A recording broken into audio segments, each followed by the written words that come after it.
friends, welcome to another bow review. This one's going to be over the Bowtech Alliance, and you can get this in a 30-inch axle to axle or a 33-inch axle to axle. So we're going to jump right into these specs. I'm going to go right off the data card. So you can get the Alliance, which is the 30-inch version that I have, and it'll do a draw length of 26 to 31 inches, or you can get the 33, which is 27 to 32 inches of draw length. Axle to axle on this one's 30.5, the 33 is 33 inches. IBO speed is 338 feet per second. That'll be in the speed mod setting, and the 33-inch version will go up to 334 feet per second.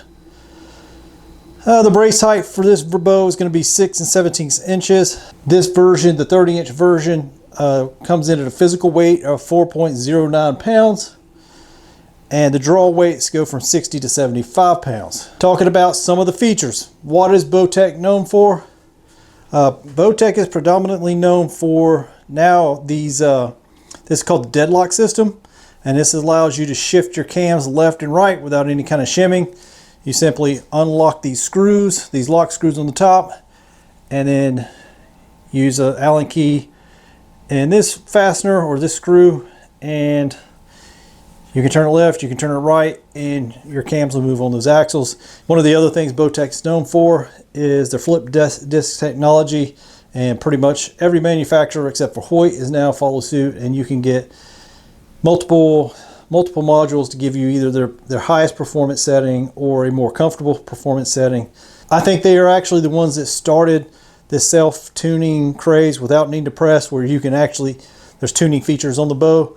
And I think everybody else has kind of followed suit with that. This bow also has a grip lock system. I don't know if you can see that, but there is a, right there, that is a set screw. There's one on each side.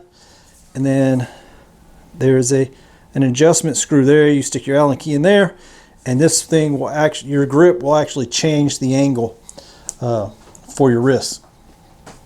So the two key adjustment and tuning features that the Bowtech offers.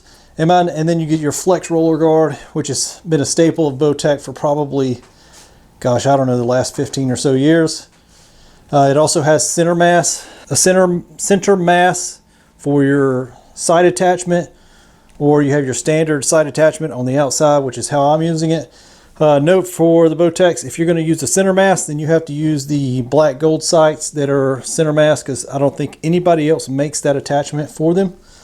So you'll be using Bowtech sights, which is black gold. It also has the integrated mount system on it. So you can see I have this. This is a Ripcord Ratchet, and it's attached via the integrated mount system. And then it has a standard burger hole. You have a back bar.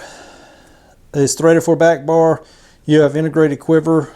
You have the side quiver, the side back bar mount if you want, and you have your upper and your lower stabilizer holes. Something else to note is they completely redesigned their limb pocket, and you can see they're threaded here. So I think they have some components that are actually going to attach to their limb pockets here in the future. Now, I have not seen them at the shop yet, but I think that is in the works and coming down the pipe.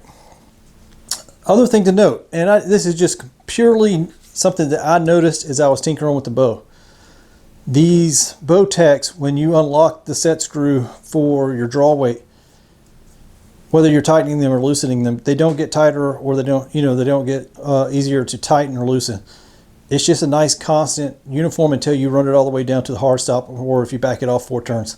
It felt consistent the whole time, and it was just something of note. I don't know what they redesigned up here in the limb pocket, but it is very smooth, and it was very easy to adjust. So it's a good looking bow.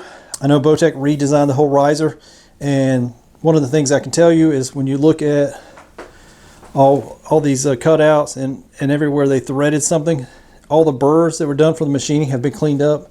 It's nice to see that level of quality control. And first impression overall is a really nice bow. It is a good looking bow, and it feels really good in hand. Like, I know it says 4.09 pounds, but it doesn't feel like a 4-pound bow. It actually, especially when you're at draw with it, it feels lighter. So it feels really good. I think Bowtech did a really good job redesigning this. Today we're going to go out and we're going to do a grouping exercise, and then we're going to do a tuning exercise to see how well the new Deadlock system works. Since we've done the Dartons and we did the Hoyt, we're going to go ahead and we're going to do the same thing with the Bowtech. We're going to do a grouping exercise, and then we're going to do a tuning demonstration. So, or we might do it vice versa. Either way, and we're also going to do a video on the Ripcord Ratchet that's attached on this bow. Pretty neat little rest. So, all right, friends. So this is the review of the Ratchet rest by Ripcord, and I'm gonna loosen this thing up so you can actually see it in action.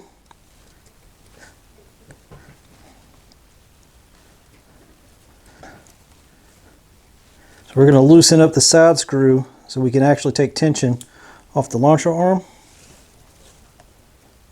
There we go. So we can find that tag in. All right, so now I pull the tag in through the ratcheting device for the launcher arm, and I'm gonna tighten it down. That is the side set screw. And to make this thing work, I'm gonna push it down and then ratchet it back. Let's go over some features. So they got a full contained rest, full containment arm here. You notice it's got the JR suppression system on the launcher arm. You have your horizontal adjustment knob here with the set screw to unlock it there, so you can have micro adjust on your horizontal. You got a set screw here. Right here is your, see if I can get you a better view. Yeah, so right here is your elevation adjustment, your vertical adjustment here, up and down, micro clicks, very nice. But to make this thing, where it got its namesake is if I hold this down. So say if I've had some slack in the drop cord because it's stretched out, I can loosen up the set screw on the edge of this knob. I can push that down and rotate the knob back towards me, and now it's locked down back in place. Now set that set screw back. We're all good. All right, let's go outside and do some shooting. All right, friends, we're gonna do the tuning segment of this video first, and then we're gonna do the grouping exercise. It seemed to me that would just be the natural order of progression. If we wanted to see how precise we could get, we should be as close to tune as possible. So if you look in the middle of this paper, you're gonna see we have a knock right tear. And so that's what we're gonna be working with. I will follow the Bowtech instructions to move the cams left to right to take out this tear, and we'll go through it step by step. All right, so we got a right tear, so we're gonna go counterclockwise per the Bowtech instructions. And I'm just gonna see if we can find the correct Allen key. Unlock both sides to this. And we're gonna start out going quarter turn counterclockwise to try to get these tears out, and then we'll play it by ear from there.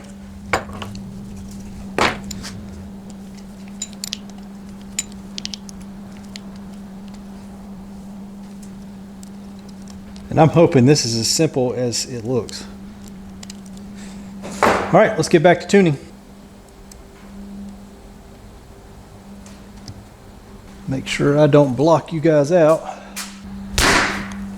Ooh, that's pretty. That's pretty. Yep, we're done. That was nice. A 1/4 inch turn on both axles, and that thing is pretty. Now, I wouldn't call this done.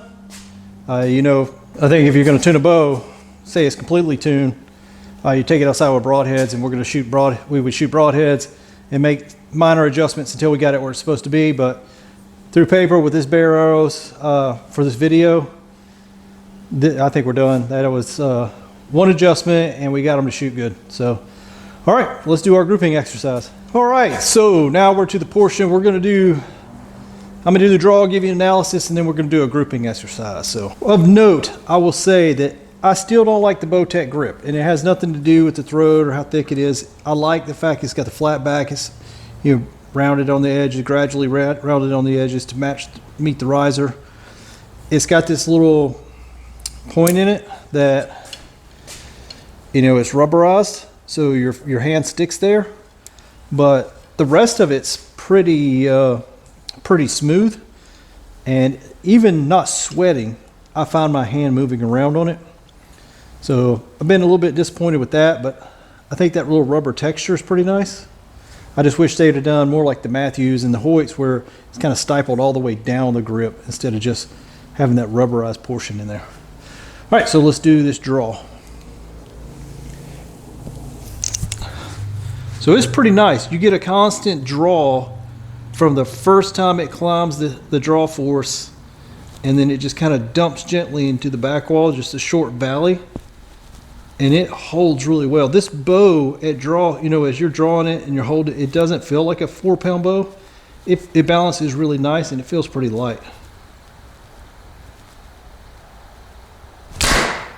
The shot experience is really good. You know, just a little bit of jump, maybe a hint of vibration. None of that crap matters. You put a stabilizer on it, and it would absolutely go away.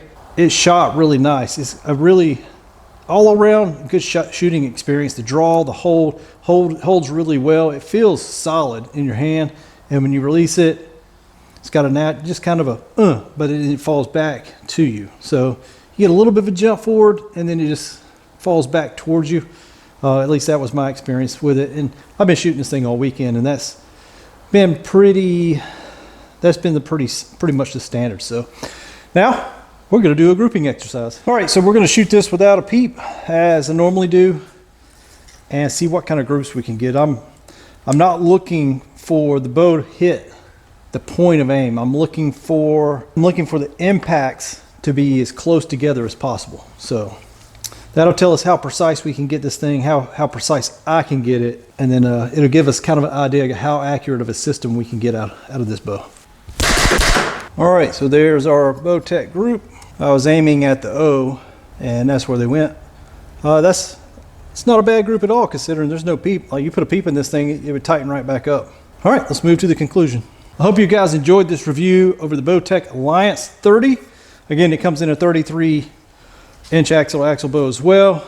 I thought it was a fantastic little bow. I was really surprised. So when I first got this and started playing with it, I had some difficulty getting groups with it at this distance. I was getting some weird flyers, and what I found out was, it's like all bows, you really got to get used to the grip. And once I got used to really seating my hand up high on that grip and using kind of a medium grip instead of a low, it really seemed to shoot better for me. The tuning feature, so the deadlock on this thing, as you saw, that was, you know, once I got the rest and the knock height set, I locked those in, and then I came back. So I had my center shot and my knock height set, and then I came back, and you saw the right tear that I had. I made one adjustment, and it shot a bullet hole.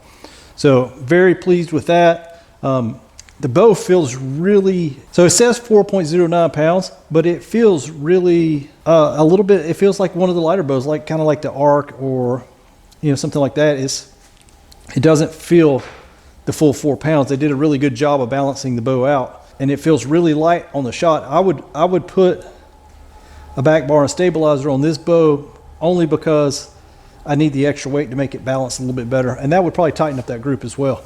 Fit and finish is fantastic. The grip, I'm not a big fan of this grip. Like I said, if they stippled that entire grip right here on the face of it, I think it would make that bow so much better. I do like the grip lock technology. I think that's pretty cool. I played with it a little bit, and I found out at the 0 setting, which is flush to the riser, that is what I shot best with. Yeah, I mean, other than that, I mean, this, you know, fit and finish is really good. The draw is great. It really reminds me of the Darton type draw, or the RX-8 type draw, where you build up into the draw force and it just stays constant, and then you just get short valley into a solid back wall. It held well on target.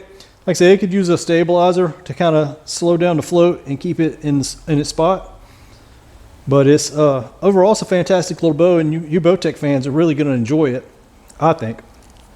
And if you're in the market for something new, please go down to Eastern and try out these bows. I was very pleased with it. I shot it in a comfort setting because that's really what I'm after is comfort on my draw.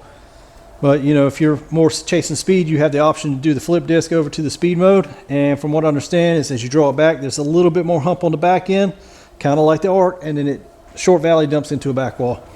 But it's not anything drastic. It's not a big hump and dump. But anyway, it really good shot experience once you release the arrow or you release the string.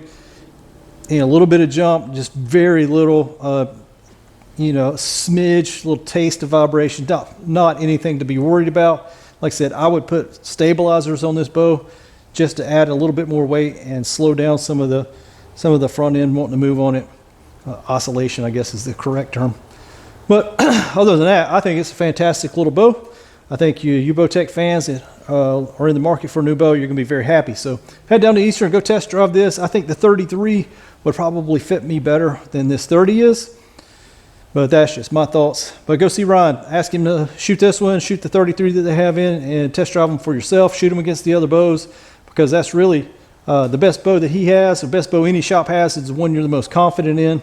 And the way I do it is if I have a couple models narrowed down that I want to test, like say I was going to shoot this 33 against the Arc 30, against the Dart 31, against the Hoyt AX 55 and 29, whatever their sequence is now. I would try to narrow it down to what I was interested in, and then I would shoot them head to head. So at Eastern they had shop arrows, and some of them were red fletch, some of them were yellow fletch. So I had 3 and 3. And when I was shooting the lift against the RX8, what I would do is at 20 yards, I'd shoot off the arrow. And if you're not familiar with doing that, then step up to like the 10-yard line. But he had a Vegas target down there, and I would shoot at the yellow and the Vegas target and see what my grouping was like at 20 yards with those two bows. And ultimately what happened is I found out the draw cycle and the hold on my RX8 just felt better for me. And I was able to hold some really good groups at 20 yards with no sight, no peep on the RX8. And that's how I ended up with one. So I encourage you to go down there and do that. You know, might want to talk to Ryan about it before you just start grabbing bows and shooting. But he's going to be glad to set one up for you and talk to you about the finer points of any of them. You know, the reason I like Eastern and I like dealing with Ryan is because I've been in that shop where customers have come in willing to spend more money to become better archers or bow hunters, only for Ryan to convince them that the $550 sight isn't going to do them any more good than the $300 sight or the $250 sight that they may already have, that they're going to have to be dedicated to the process of getting better. And that level of honesty is what I look for in a shop. He takes care of his customers. He takes care of new customers. He takes care of existing customers. He's about the archery community and spreading that throughout Eastern North Carolina. And that's the kind of person I want to deal with. And he's the reason I recommend him to you guys that are watching these videos. So if you're in Eastern North Carolina, head down to the best bow shop we got, which is Eastern Outfitters in Jacksonville, or technically it's between Jacksonville and Richlands, but I think the address is Jacksonville. But head down there, see Ryan, tell him I sent you, and as always, God bless, stay safe, shoot straight, happy hunting.